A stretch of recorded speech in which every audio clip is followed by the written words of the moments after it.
Broadcasting from the city of brotherly love, Philadelphia to around the globe. You're listening to Shark Bite Biz, your exclusive place for business strategy, sales, marketing, and tech in the roaring 20s. And now, here's your host, David Strausser. I'm your rock star wannabe host, David Strausser. Welcome to the newest episode of Shark Bite Biz, your place to learn how to grow a business during complete chaos. Today, got another amazing show planned, but before we get into that, you know all this. You know, the morning announcements. Here we go, a couple things. The newest thing is, I don't know if you saw this, but I posted a promo video over the weekend. We can now accept memberships on YouTube. You'll see down below on the channel, I think even on each video, got the little join button. We got 3 different tiers set up. We got some couple, nice things that really come with each one of the tiers. But you can become a baby sharker for only $3 a month. I mean, come on, that's spare change. And by joining the channel, besides the perk, I mean, it's really going to help us thrive, have some more revenue coming into this so that we can keep making bigger and better shows. Speaking of bigger and better shows, another way of helping us grow is by going to my brand new coffee brand's website, deadhousecoffee.com. Once again, deadhousecoffee.com. Use code SHARK. You're going to get 20% off of that, and all of the proceeds directly help us produce this show. That means that we get fancier graphics, better looking guests, although today's guest is quite the charmer. And, we get all the cool stuff that really happens when a show like ours starts to scale. So you can help us directly, join us, grab coffee, either way. Thank you very much for your support. I love producing these 2 episodes each and every week. Now, let's get back to today's episode. Retirement planning, especially during these times, is pretty tough. I really don't know what to expect. I mean, if you look at it, it seems like we're teetering on everything skyrocketing or everything going straight down the drain. Today's guest is a specialist in all of that, hand-holding you through this chaotic time in history to help make sure that when you get up to that retirement age, you could do it with safety and security. You might see his book right here. It's exactly what he does, which is helping you not outlive your money while in retirement.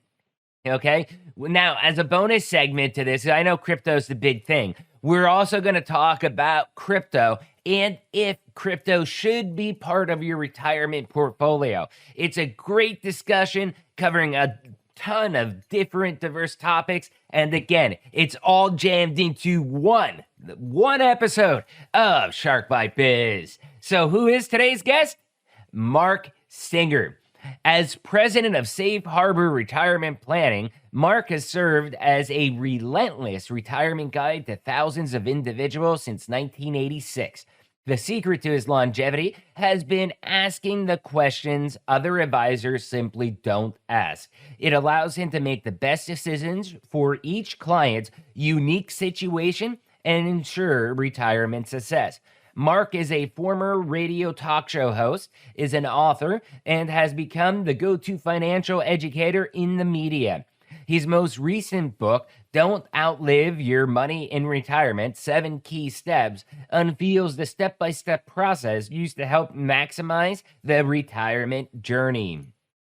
Mark has been featured in the Wall Street Journal, abcnews.com, foxnews.com, and Bloomberg Radio, as well as locally Boston on NECN and WRKO.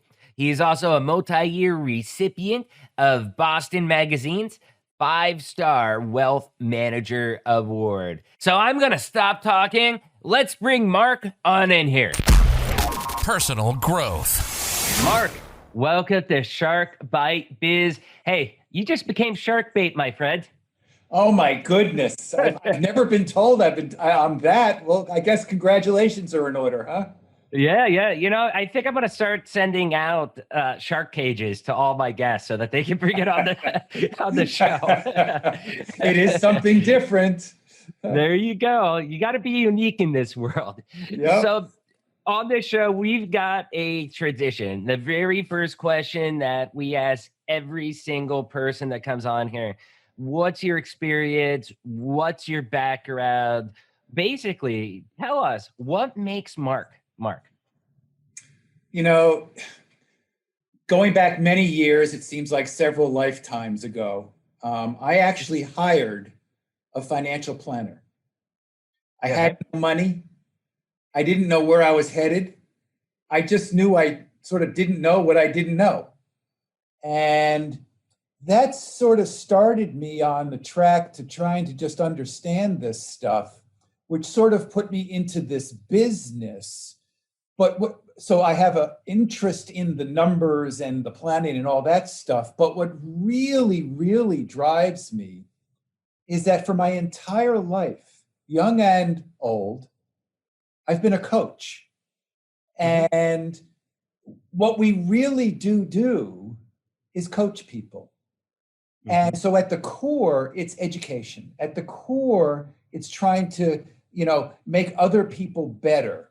The tool we use is financial planning, and that's where I have an expertise in. But what I really pride myself in and what I've done for so many years, I've spoken nationally, I've had radio and TV shows, I've written 4 books, even though I said after the first book I'd never write another one again.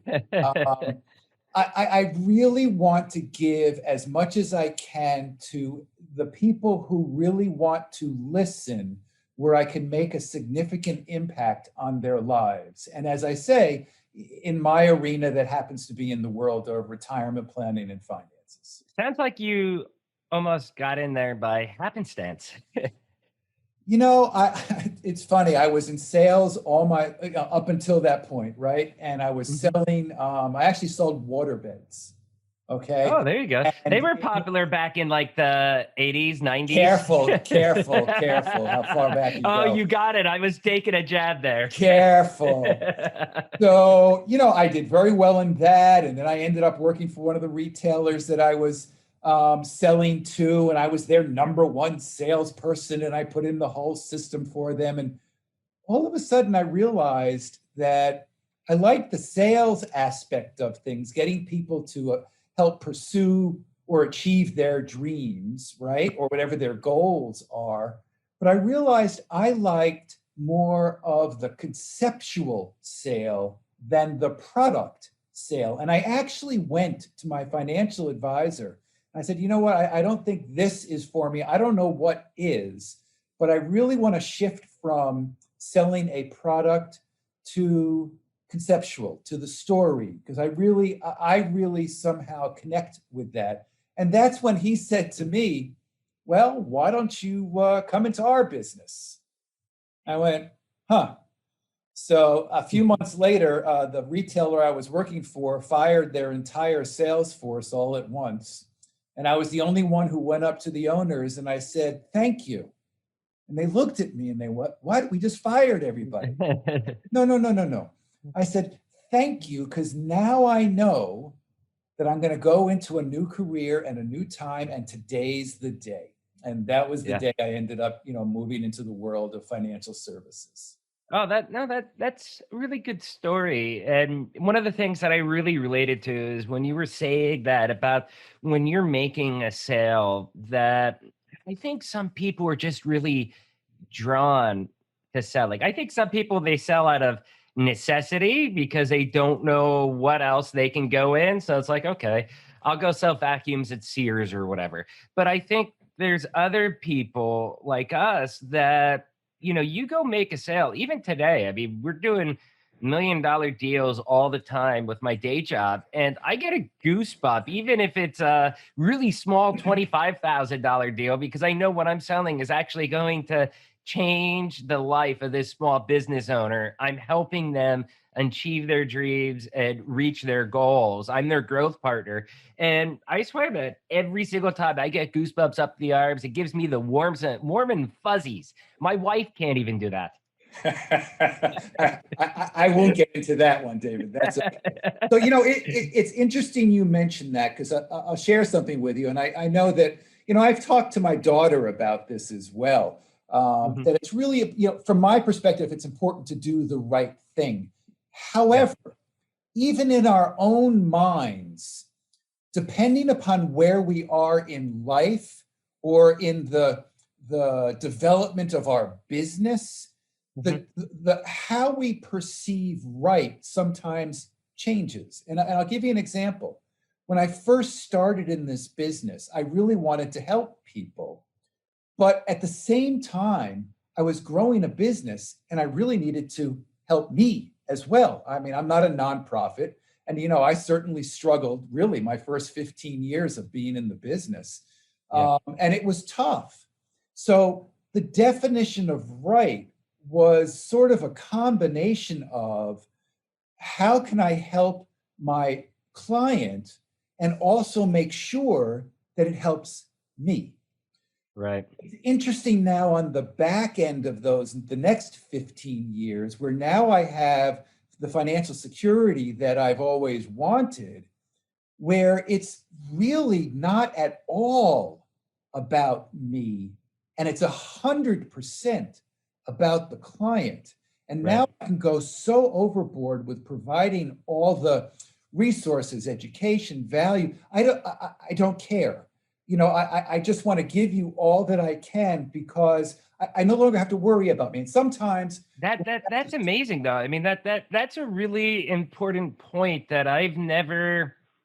Maybe I thought about it, but I haven't thought about it to what you're saying. But it's true. When I first got into ERP, I never sold ERP before in my life. I mean, in fact, I was living down in Mexico for 15 years, worked with the Mexican government, did all that stuff, cross-border stuff between, SoCal and Baja, Mexico. And when I first got here, I mean, it was totally like, oh my God, I got to build up the pipeline. I got to sell. I just got to close deals. But then after I had that pipeline, I had all those deals coming through. I had all that income. I mean, I could go 6 months and I would still have a really good income. But that's where I personally think that there was a shift then where I got that financial stability that I'm looking for. Now I can make, I call them better quality sales, because then instead of just trying to sell, I'm really focusing 100% more on the client, because I have that burden taken off my shoulders. Is that what you're talking about? And it's not that you weren't doing the right thing early in your career. Right. It's just that your focus is completely different, and it's split, exactly right. Now I sort of call myself the most dangerous person in the room, because I don't care. All right. Hold on. You are the only person in your room. If only that were true. I'm kidding. So, now I can make decisions about who I work with or who I don't work with based on the fact that my only goal now is to make a significant impact on your life. Right. Period. End of conversation. And if we don't fit, I'm going to tell you. If it doesn't fit our model, I'm going to tell you. Whereas prior, I would have to take almost anybody and everybody, because I was also trying to grow the business. So it made my decision making and my relationships so much, I hate to use the word purer, more genuine. You're able to be more selective, though. Yes. And I think that's I'm important. there for them. Yeah. When you can be selective as far as who you accept, who you work with, I think at that point, the business, it does change to where you're more in hey, this is our bread and butter. This is what we work with. And we're able to put all our energies towards that. We no longer have to accept everything that comes our way and try to make, it's like everybody's heard the analogy where, trying to put like a square peg in a circle hole. You bang that square hard enough, you will break off the corners and it will fit, but it's not optimal. You don't really have to go through that anymore. I recall a friend of mine who was going to a cardiologist a number of years ago. And he basically said to me that the cardiologist said to him You either do what I'm telling you to do, or you're no longer going to be a patient of mine. Okay. Now, it's not something I necessarily had an ambition to achieve or some aspiration to be that person, that cardiologist. But the reality is, having been in this business for 32 years now, I do know what I'm talking about. And I do know the landmines you're about to step on, because there are only so many landmines out there, and everybody's going to figure out how to either avoid them or blow themselves up. It's not that difficult, but I've been in it for 32 years. You've only retired once, twice, whatever it is. Therefore, come on in. We're going to treat each other as adults. I'm going to give you the information you need to make an intelligent decision. But if at some point it turns out, you're just, challenging everything I say and, not doing the things that are within the range of, good success or probability, then just not working. And that's not a decision that I could have made in my first 15 years, which was to fire that client. Now I do. Firing a client, that's a whole nother topic on itself, but you're doing something really good. I guess you could say you're doing something right with your business if you take it to the point to where you can fire clients, that you don't have to put up with somebody who is bogging down all of your resources that could be deployed towards a customer who is more grateful, and that works with you and enables your company. If you get to that point to where you can let them go, I mean, that's huge. I remember the very first time I fired my first $1 million client, and I walked in and I was like, but then after the meeting, it was a couple. She literally broke down and couldn't believe that I was, in essence, telling them they would be better off somewhere else, because we had been together for like 10 or 12 years. But he had become so difficult, and wanted to do things his way and really didn't want to listen to what we were saying or collaborate. It became a problem for my business model and became a problem for me and my operations person. Oh, yeah. Going to continue to create problems. So I said, we can't do this anymore. Interestingly, after the meeting, I felt so good about doing it. And 3 years later, they called me up and they said, oh, we get it now. We'd like to come back. Hey, and that happens. Right? I mean, sometimes when you fire a customer, they will eventually come back because they realized, hey, the grass actually is not greener on the other side. We had it good with Mark or David or whoever, but sometimes firing them actually can save the relationship too, because sometimes it breaks them right then and there. They give in and they're like, okay, I'll shut up. Let's do your thing. Let's get this to work. And then if not, then they can still end up leaving, like you were going to fire them anyways. When you fire your customers, I'm sure that it's rare. We do fire some, but it is rare. We go out of our way most times to try to make it at least peaceful for the customer, as far as, hey, look, there's a couple partners that work with your industry really well. Not as good as us, but pretty well. I'll introduce you to them to see if you can get the ball rolling, and we'll assist any way we can with this transition. Do you do anything like that, or is it just cold turkey, you're out?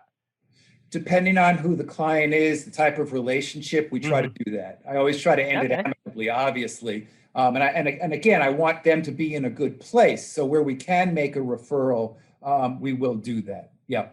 Good. So I do want to get into some of your areas, as far as, I mean, you are a financial expert and we are in crazy times right now. But before I do, I needed to tout some of your experience, because I want people to understand this isn't just like I have some random financial advisor that I found on Reddit on the show. Mark is, from what I see, extremely talented, one of the best of the best. I mean, I just want to name a couple of the media outlets that you've been featured upon, which is like Fox News Channel, ABC's News, Bloomberg, Wall Street Journal, which is actually the only newspaper I subscribe to, and I love it. How has writing for those types of media organizations actually helped with your career?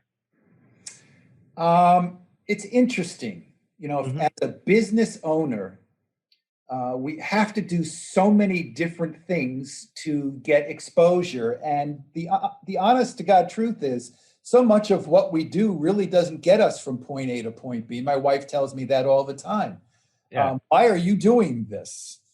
I get the same thing. Right? I think just last night I said, all the YouTube video, we're almost at 100 videos on our YouTube channel. We've got all the podcasts going. She says, why are you doing all of this? I said, well, first of all, I love it.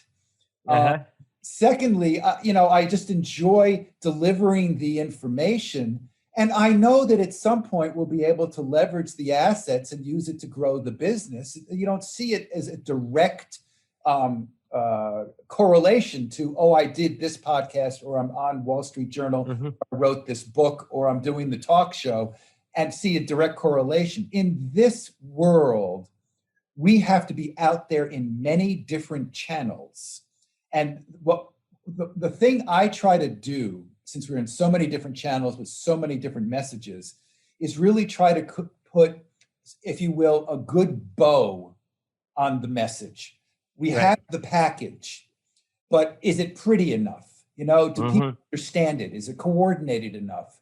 So I'm like the ideas guy. I love the new shiny toy every other week. I just keep chasing stuff.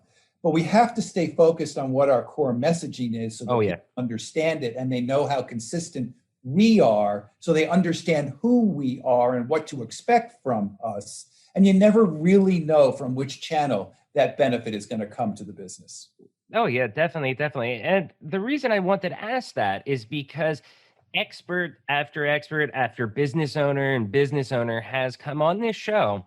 And during this pandemic, since, you do have a lot of extra time right now that normally you may be in meeting event, they're using this time for content creation from things like with me. I have the extra time. I'm not doing live events. So I started Shark Bite Biz and it's going amazing. But there are some, but very few direct benefits or direct correlation to business we see. Mostly it's indirect. And where I see a lot of the value with either me going on, interviewing on a podcast, or hosting something like Shark Bite Biz is it's getting us so much better SEO for my personal brand. David Strausser, which is hard because I'm fighting it out with a doctor named David Strausser. And Google ranks doctors pretty darn high. They're hard to beat, but I finally have taken him down.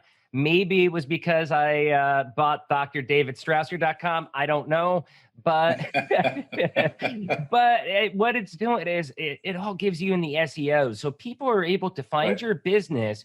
Whereas if you didn't have all those interviews out, the YouTube stuff, all those different things, Fox, Wall Street Journal, ABC, then you're not getting those direct links and name brandage to your actual search results for those organic searches. And that's where it's having a ton of value. So let me share with you a couple of stories. Go ahead. First of all, with regards to this pandemic, and as I said, after my first book, I promised myself I would never do another one. However, this pandemic has actually given a number of people a glimpse into what retirement might look like. And the reason is they don't have a place to go to work anymore. They may not be able to go anywhere. And now they're home with their spouse or partner 24/7. That may or may not be going really, really well. Okay? Exactly. But it really was an indication looking forward as to what your future retirement could look like if you had not structured it or thought through it or planned it. And that prompted me, with some of my free time, to be the core of the messaging for the new book. the don't outlive your money in retirement.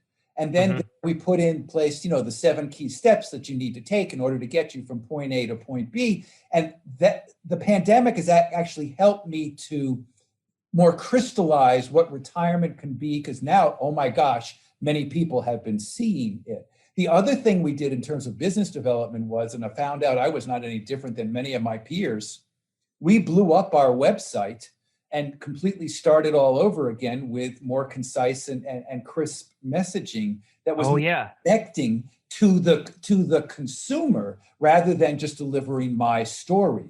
Now it's much more educational, much more value oriented. And between those two big projects, I really feel like that we've put a real stake in the ground in terms of who we are and what our clients and prospects can expect from us.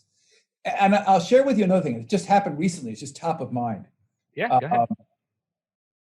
Some of my experiences as a consumer during this time have been very, very disappointing. With some of the biggest brand names, I cannot believe how I've been treated. They thought it was okay. And I'm thinking, again, I just related this story to my wife just a couple of nights ago. I said, it is so easy, and particularly in times like this where we're feeling so unsettled and so unsafe and we feel so vulnerable, to make people feel good. And I had one client on the phone and we had to make a change to their portfolio. And she says to me, she says, I have the paperwork in hand. She says, I'm not exactly sure how to do this. I said, listen, Joanne, I'll do it for you. I'll make the call. She was like over the moon. Oh my God, Mark, you'll do it for me? It's like, I mean, it was a nothing, right? Then the other thing was I had somebody come in, her aunt had just passed away and she was providing us with the death certificate. She says, and we actually met outside my office. She stayed in her car. I walked out in 22-degree weather, picked up the death certificate. She said, could I have a copy of it? I said, absolutely. I came back a moment later and I said, listen, here's 2 copies of it. She was like, oh my God. And it's so easy in today's world, because I think the bar is so low, to really deliver extraordinary experiences. Disney calls it their wow experience. How do we add value without spending money? How does the customer or consumer feel better about what we're delivering just because we're thinking more about them and we're listening and responding? And I think those are messages that we have to take to heart as a result of this pandemic. It will also help us build our business as well. Yeah. We just had an episode out, I think it aired today or last week, where that was part of the whole conversation that we had, that the sales process with this pandemic has changed a little bit to where it is more customer service orientated. And doing those little things. Ed Howie was on the show, and I think he said it best when he was on, which was, we're in a joy deficit right now, and bringing joy to your clients, the little things. Send them a $20 thing of cookies. It's only $20, but everybody's cranky, they're tired, they're frustrated. And something like that, it's going to mean a lot more to them now than if you did the same thing, say 18 months ago. It's never about, in our business, it's not about the numbers. It's not about the investment portfolio, how you did or didn't do against the Dow or the S&P. It's the journey into and through retirement. And as it turns out, and what our industry has done a horrible job of, educating those who are approaching retirement on exactly how to prepare for retirement. They think it's all about money management because that's all they've talked about with their previous financial advisor or done on their own through Fidelity or TD or whomever. But when you go into retirement, it's much more about, how do I get fulfilled? How do I maintain my respect? What do I do the rest of my life? The industry will tell you that the number one fear is running out of money, and that certainly is true. We don't want to run out of money. For my clientele, however, that really isn't much of an issue. The real issue is, so what do I do the rest of my life? How do I fill my time? Am I going to be home 24/7 with my spouse? One of the things my wife has told me is, I realize now in this pandemic, you have to have a place to go because you need to get out of the house. Right. Absolutely. So the funny story, and a quick story, I've got clients in their mid 70s. They've been with me for about 15, 18 years. One of them works at a state college, and his wife works for the municipality. And they're both, about to retire. They were retiring last year. And I said to him, because I always try to learn from my clients. I have a whole mental notebook of what's been going on for 32 years. I said, so what keeps you up at night as you now think about this next chapter of your life, which is retirement? And he said to me, he says, well, I can play golf about maybe 3 or 4 days a week, but I'm not sure what I'm going to do the rest of the time. That keeps me up. And I turned to her and I said, so what keeps you up at night? She says, I don't know what I'm going to do with him all of the time. And it's a very real issue. And once you hit your retirement number, the whole discussion about money management drops from being the most important to being like the 5th, 6th, or 7th most important on the docket. It's so much more than just money management. It's much more about the planning, because the planning gives you the confidence as to whether or not you can do what you want to do when you want to do it. Just because you earned 6% or 12% or only lost 2%, that doesn't give you confidence, because you're still unsure, if I spend the money now, will it be there later? Right. All about the planning. The planning guides the money guides your journey, which gives you the joy that you're looking for. And that's really the world in which we live. We have to touch the money. We have to make our clients prepared for retirement, but then we walk hand in hand with them through retirement so that we all get the benefit of that experience.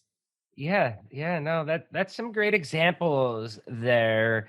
Some of the questions that we have, because we obviously have a lot of younger executives that watch this show. So I want to ask for, excuse me, for them, somebody like, for example, my age, I'm 37. What should I be doing during this pandemic as far as getting ready for retirement? So it's a great question. So let's back up for a moment. In my world, in the financial planning world, with the clients we deal with, I work with people who are probably, mostly in their 55 to 75 age range. They're in or about, they have a chunk of money. Typically our clients have, close to $1 million or more. And then we do the planning around it. You're asking the question before you get to that spot. How do we get to that spot? And I do a lot of speaking nationally on financial literacy and financial wellness. And we really talk about those who are over and under the age of 50. And there are different things you have to talk about. The number one thing is to really step back and have a conversation with your spouse or partner, if you have one, to identify what's important. Which of the 6 or 7 big things we need to accomplish? When you're 37, right? I'll just generalize. You've got cash flow issues, right? Yep. The biggest things that impact most people on a short-term basis. But the problem with not focusing on your cash flow issue is that it doesn't free up enough money to then put enough money into your retirement plan, or put enough money into your kids' college education, or put money away towards your emergency reserves, or go on vacation. So the number one thing you really have to do is, oh my gosh, really focus in on identifying the cash flow. We tell people, get a cash flow statement, Google it, spit it out. You and your wife, have at it, go through it, and start to figure out what credit card debt we have. How do you reduce it? Because that has a big impact. So that has a big awesome. impact too. That's awesome that you're saying that, because it's actually something that I just kind of went through myself. And, we got decent credit, stuff like that. But I realized I have about 4 to 5 major credit cards with big lines. And altogether, it's like maybe 40,000 or so credit card debt. But even with the decent credit, those rates were still like in the 20% ish. And went out and I just said, hey, I wonder if I can save anything. And I looked and there was like a 60-month credit card consolidation loan that I got. Now they made me actually literally pay off the cards with it. And Yep. they gave me like this, I think it was like 8.49 or something like that percent. But I was saving about 20% or so, it seems, roughly on interest, to where the payments of that 40,000 before before I got the loan, I think I was around 1,300 ish a month. Okay, now with this flat rate 60-month reduced interest debt consolidation loan, it brought it down to about 800 or so a month. That's what we focus on with every speech that I talk about. So you need to free up your cash flow, and you did exactly what you needed to do, because it makes an enormous difference, right? Not only a difference in terms of your peace of mind going to sleep at night and being able to sleep at night, but now you've freed up $500 a month, right? And now you can look to allocate that money towards other buckets that you and your spouse, if you have one, have to talk about. Once you get beyond that, then we have to talk about, do you take money out of your 401ks? The answer is you shouldn't, but sometimes it's okay. And we talk about, the CARES Act really opened that can of worms, because you could take up to 100% of your 401k out. So we show a 35-year-old who takes out $5,000, and we show the impact of what that $5,000 costs her at her retirement. And in the scenario we presented, we showed that 35-year-old taking the $5,000 out at age 65, it cost her $50,000 in her retirement for taking the $5,000 out when she was 35. Now, there are some scenarios where you have no choice, right? And you have to take the money out, right? Consider the other stuff. But almost 40% of people take loans out against the 401k, and most of them don't need to. So we talk about the 401ks. We talk about increasing your contributions into your 401k by 1% per year. That's not a big thing. It's a little thing. It has little impact on your current cash flow, but it provides an enormous benefit later on down the road when you go to retire. Right.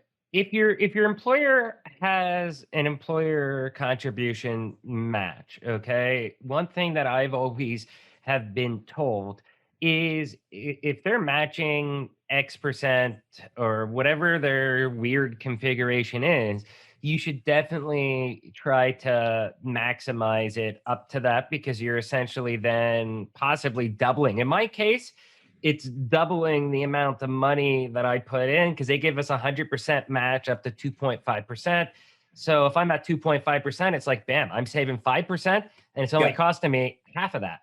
Right, correct. And once you start freeing up money, and sometimes, if you're really behind the eight ball, it's okay sometimes to agree with yourself to suspend the contributions to the 401k, accelerate paying down the debt, and then in a year or two, you have so much extra cash flow, you can now go back in and put a lot more into the 401k or the student, your college education loans or your vacation funds or whatever it is. But so you asked the question about what do? You have to sit down. And one of the things I find people do is they get so afraid of what the answer might be when they really peel the layers of the onion. Oh my gosh, we're in trouble. And then they don't really do it and they put their head in the sand. That's the worst thing you can do, because you'll never, ever get out of it. And you'll be living in that space for the rest of your life financially. Go address it, go attack it, be aggressive with it. Do the little things that you need to do, and you'll end up being at the right place for whatever that is for you. Yeah, that's great info. I mean, even right now, I just found an app the other day. I think it is called, here it is, Bright Money. And I was using them because you connect it to all your accounts and stuff like that. And it does little things like, hey, look, if you pay X on X date, it's actually going to save you $2 of interest in your next loan. But you do that across, all your accounts, and you could end up saving 50, 100, $150 a month, depending how much debt you have and how many accounts you have. And then, you're able to essentially, okay, well, if I want to save $2 on this payment by paying a day or two early, that's an extra $2 worth of interest then that I'm going to pay off early, you know what I mean? Or debt that could accumulate interest. And I think even little tips like that for someone that's in their 30s is good, because at the end of the day, all those little sums end up to being, a lot of money. Again, our industry has done the masses an injustice. And I believe we have not done a good job of explaining what everybody needs to do in order to get out from under or to get ahead. And we so focus on that big number. When I tell you, and the commercials used to be, a guy, with one of the insurance companies, and he had this number under his arm. It was $1,800,422,368. That's my retirement number. That's such a bad message to deliver. And I'll tell you why. If I said to you, David, you need $1.8 million to retire, you'd look at me and go, I can't do that right now. Therefore, I'm not going to do anything. And Right. If we teach you that if at early stages to just discipline yourself to put little pieces of money away over long periods of time, you'll have your $1.8 million. Don't focus on the $1.8 million. Focus on what you can do today. And we don't put you in a good place financially or emotionally when we focus on these things that the vast majority of people will never be able to accomplish. Yeah, that is excellent advice. So what about, we're talking about retirement funds, stuff like that. One thing that I came across and I just opened myself is I've been doing a lot of these, alt banking type things out there that, offer. I'm checking everything out to see what's all out there. And I've been using the Stash app a little bit, and it was like, hey, why don't you open up a Roth IRA account? I mean, that's post-tax income, stuff like that. Is that a good way to put money away for most people? Extra cash to save towards the future, or should they use that money instead to pay off debt in the meantime? All right, so we have to separate those two conversations, okay? We already Okay. talked about you really first and foremost need to focus on cash flow and debt. Okay. That will give you the most peace of mind now and will get you out from under later. Now, when it comes to the conversation about the Roth, I love a Roth, okay? Particularly if you're 37 years old, right? So here's the deal. Money goes in. You don't get the benefit of the tax deduction that you would with a regular IRA, okay? But it goes in, you can have the same investments, whatever the investments are, the money grows tax deferred, but here's the beauty of the Roth. Right. Later on, when you're in retirement, and the taxes will more than likely be higher than what they are today. I mean, no guarantees on that, but right, that's where we're headed, right? So you end up putting in little pieces of money now, having them grow to a much larger amount, and then taking them out tax-free. And more importantly, Roth IRAs are not driven by the IRS where you have to take a required minimum distribution. In other words, when you're 72, you must take money out of your retirement plans, whether you need it or not.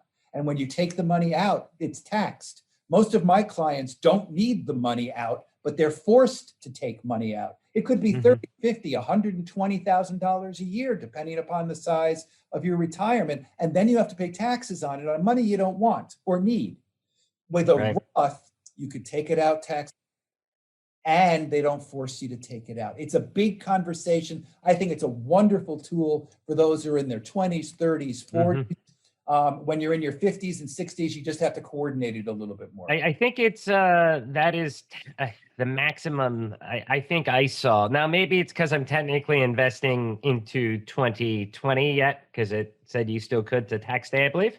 But I think the maximum I saw was about 6,000 a year at my age Sounds bracket. right. Sounds right. Yeah. Yeah. And So again, you need to make sure you speak with your accountant in terms of what are you currently contributing in? How do you coordinate it all? Are you eligible for it? You got to make sure that you're doing the right things. So I have probably two more questions for you as we start to wrap this up. One of them, which has been all over the news lately, you have Wall Street bets, all that stuff in the stock market, crypto's blown up. How much of how safe do you think investing in for crypto for your retirement, for buying and holding and things like Bitcoin? You believer or a non-believer? I got to be honest with you. I'm not even sure how to spell digital wallet. Okay. You hold it in this thing that you don't have and you can't buy. I don't, let me put it this way. I think that the story has legs. I think that major financial institutions now are opening up trading platforms to trade cryptocurrency, whether it's Bitcoin or others. The altcoins, yes. I believe that there is a future. The funny part is, particularly from my stepkids and the millennials, they think this is the end all, the be all, and they want to put every piece of savings they have into this because they're seeing the extraordinary explosion of value, whatever value is, growth of or price of a Bitcoin. I wouldn't ever go there. I mean, if within a diverse, here it comes the old stodgy establishment. If a part of a diversified portfolio, you want to put some money into that, and you think it's good, and you want to take that kind of risk, wonderful. But in terms of putting everything into it, I would never put everything into anything.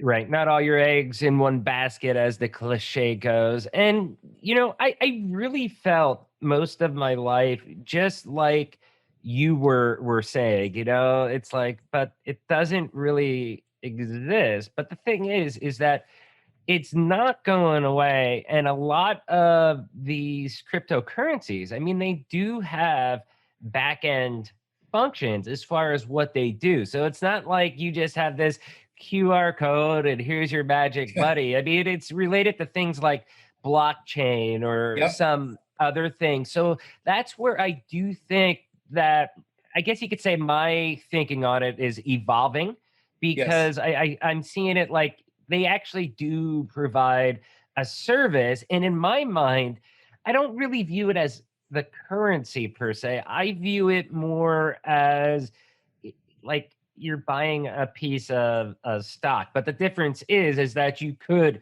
spend this with somebody, transfer it to somebody easier, doesn't have those restrictions like an actual stock has. That's my thinking on it right now. I know there's probably crypto fans out there, throwing things at their PC screens as they watch this. But I mean, well, I will tell you that I don't necessarily invest in the crypto, but when you talk about blockchains or industries that are supportive or the technology surrounding what's going to be happening, I'm very much a believer in that type of disruptive technology. And we do invest in that for a portion of, the appropriate client portfolio. So looking into the future, I like the direction. Right. And I honestly, I'm sure you've probably heard the U.S. government is investigating as far as deploying their own official digital currency, because that is where things are eventually going. I would say there's no doubt about that. We're going to have a crypto dollar backed by the U.S. government, controlled by the U.S. government eventually. I think when that does actually finally release, I think that's when crypto is going to be. I still feel like it's the pre-boom. It's like right before the gold rush stage, even though there's been all these spikes and stuff. I think when that comes out, that's when the stability moment is really going to hit from that point on, because then within a few years, everybody's going to be using it. And instead of working with, hey, I'm going to send you $13.17, you'll be like, yeah, I'm going to send you .000321 crypto coin. So, Right. it's going to be a challenge. I think it's definitely fun. Last question I wanted to ask is your general market analysis, real quick. A lot of talk over the past year, obviously with the elections, stuff like that. A lot of hyperbolic stuff with how the market actually is. As far as investing in it, I mean, we're at highs, historic highs. You're doing it for your retirement. I mean, do you fear that this is an actual bubble right now and that it could come crashing down and, you lose a lot that you just invested now for retirement? So first of all, we have another hour to talk about this. Oh no, we got to do Cliff Notes version. So first of all, I really focus more on investment behavior than anything else. I get too many questions, particularly from the younger folk, who ask about investing, some money and they're going to need it in a year or 2 years. You can't invest in the market if you're going to need money in that short a time frame. You have to look at the market in terms of long term, or not necessarily retirement, but longer term. I'll take you back. What would you define longer term at then? Are you talking 3 to 5? At least 5 years. At least 5 years. The market is very unpredictable day to day, week to week, month to month, year to year. But when you start to stretch that out and you look at charts over 5 years, 10 years, 15 years, 20 years, the market becomes much more predictable. And then I can have a little bit more faith and confidence in terms of what my outcome might be. But let me share with you the behavior last year, okay? Okay. Because I believe you have to divorce your emotions from the way you manage money. And most people don't. And again, our industry has done you wrong. The headlines were at the end of February last year that this coronavirus thing was coming around and the market was expecting a depression, and it went down the steepest decline in the history of the world, right? In 2 weeks, right? $1 trillion, 1 trillion with a T, Carl Sagan, came out of the market between anticipating in November and the market decline. As the market then realized we weren't headed into depression, it was just going to be a recession, and the market then recovered in the most accelerated way in the history of Earth, money did not come back into the market. Most of the $1 trillion was out or was going into bond funds, which in essence were returning nothing. So we have to make sure that when we invest, we understand our time frame. We put in place a portfolio that is relevant to whatever our risks and time of life are, and make sure we don't get sucked into the CNN, Fox, Wall Street, Bloomberg headlines that every single day they have to generate some fear, so we'll continue to watch. We don't want to react on a day-to-day, week-to-week, month-to-month basis. You make minor adjustments. As a long-winded way to answer your question, I think we are in a great place for investing. I think that there's a lot of technologies looking forward that are continue to be disruptive, whether it's the big ones like Amazon and Google and Tesla's coming and all the other blockchain. There's so much good to be investing in. But you must think about it over a longer period of time rather than just the next year, 2 years, or 3 years.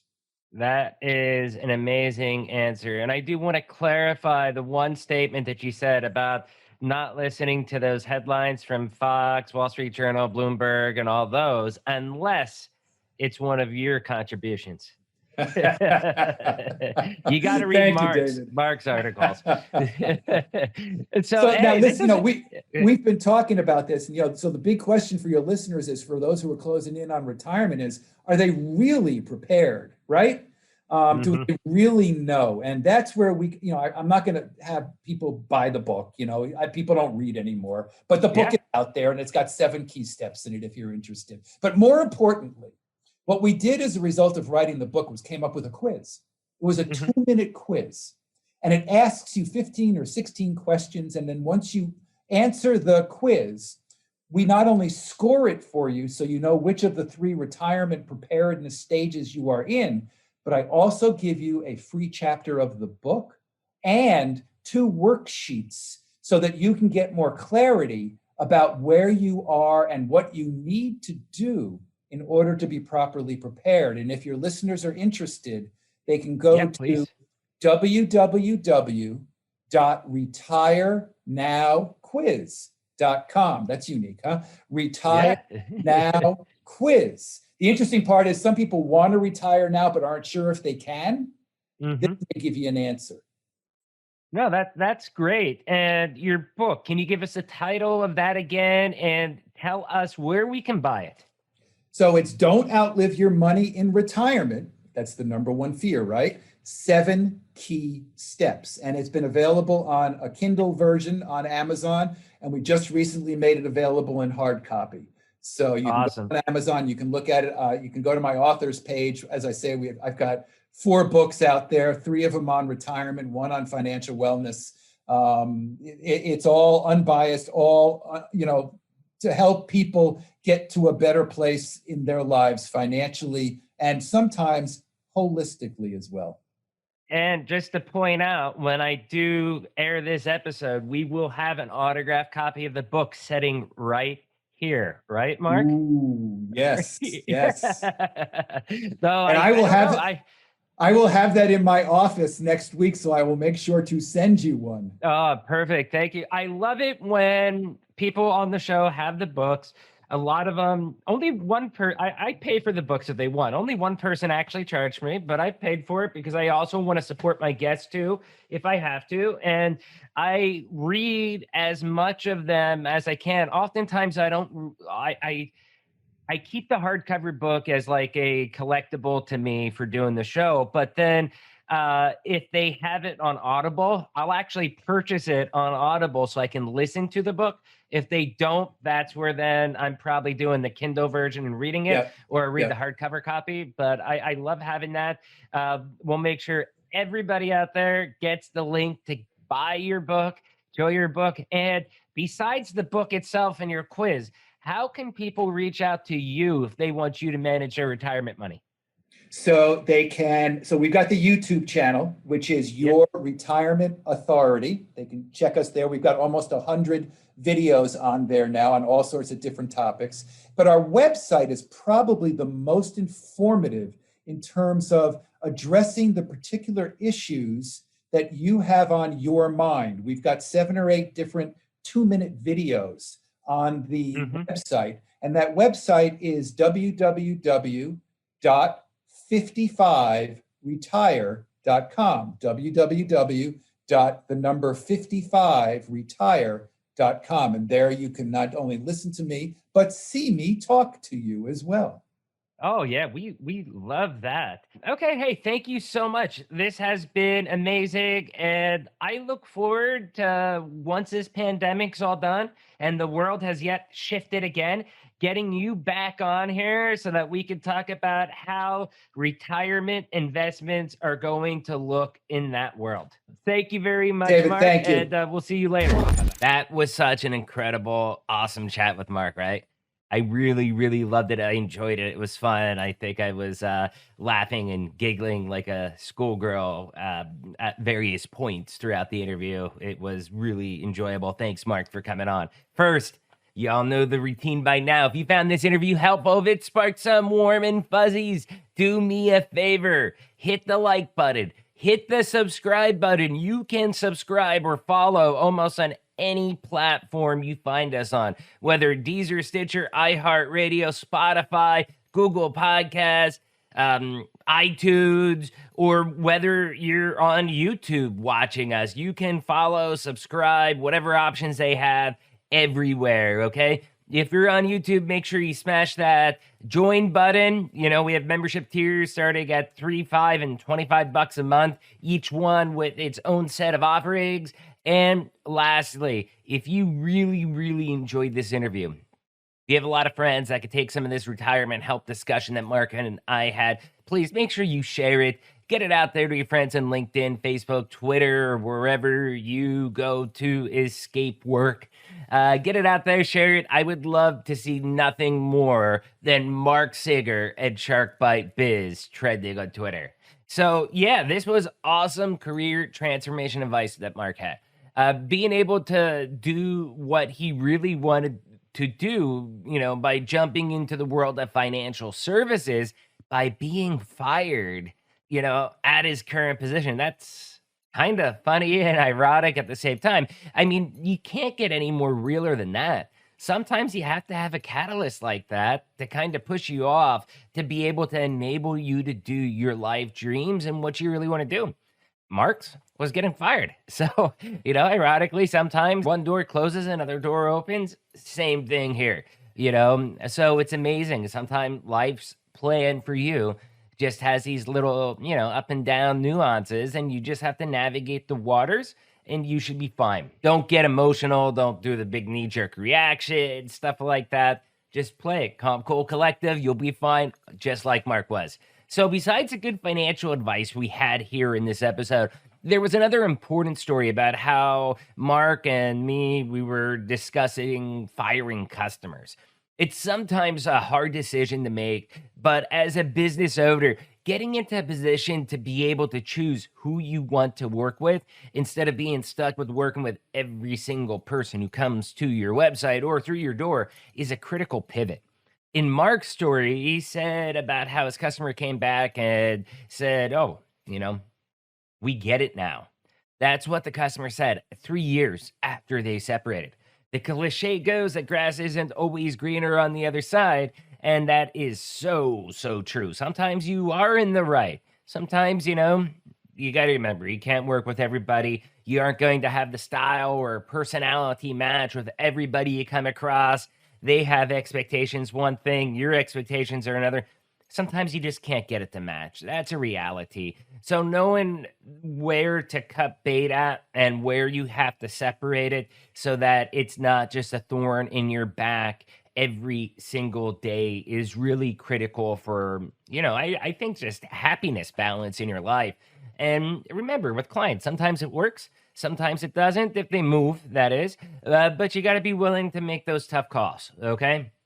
Now, educating those on financial consequences of retirement is critical. That's one of the things that Mark really specializes in. And I think that a lot of our discussion points around that were pretty good. I think they came across really well. I think they're clear. And it really, I think, showed you, talking with Mark, why, being prepared and getting somebody to guide you, to educate you, to teach you, like Mark, is critical to making these life decisions that will impact your life, your quality of life. What kind of life do you want post-retirement? Okay? You may think maybe you do. Maybe you do. A lot of people are more smarter today. They're able to figure out some of these things on their own. But if you're like most of us, little, this, that, but you don't really know the whole picture. And that's where somebody like Mark's able to really guide you and help you take your knowledge to the next level. Lastly, remember, like Mark says, first off, full disclosure, David Strausser, Sharkbite Biz, not a financial advisor, but like Mark says, again, especially with the younger generation, having crypto as part of a diversified portfolio, it can be healthy. There are amazing returns. I have witnessed them myself, okay? And there's a lot of people that lost a lot of money too.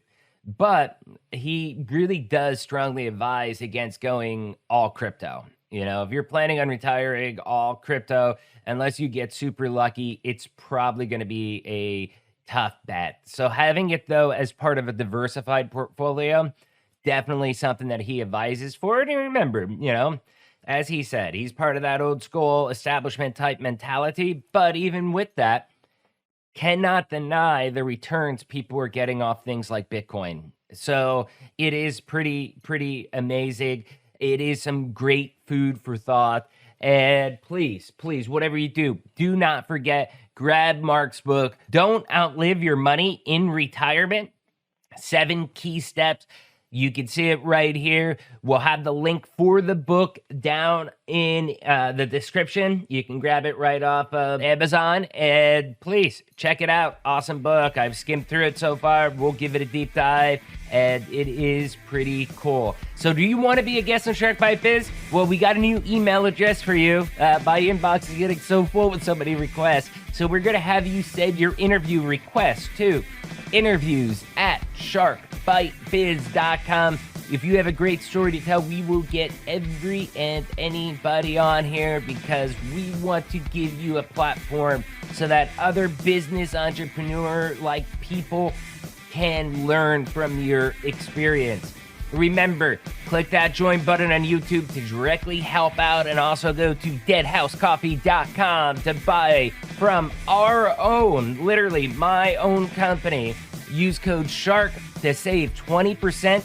And again, by doing so, you will absolutely help us grow this channel. Again, that's deadhousecoffee.com, or hit that join button right here on YouTube. You all know this by now. I'm David Strausser. This is Shark Bite Biz. We'll see you all next episode. Cheers.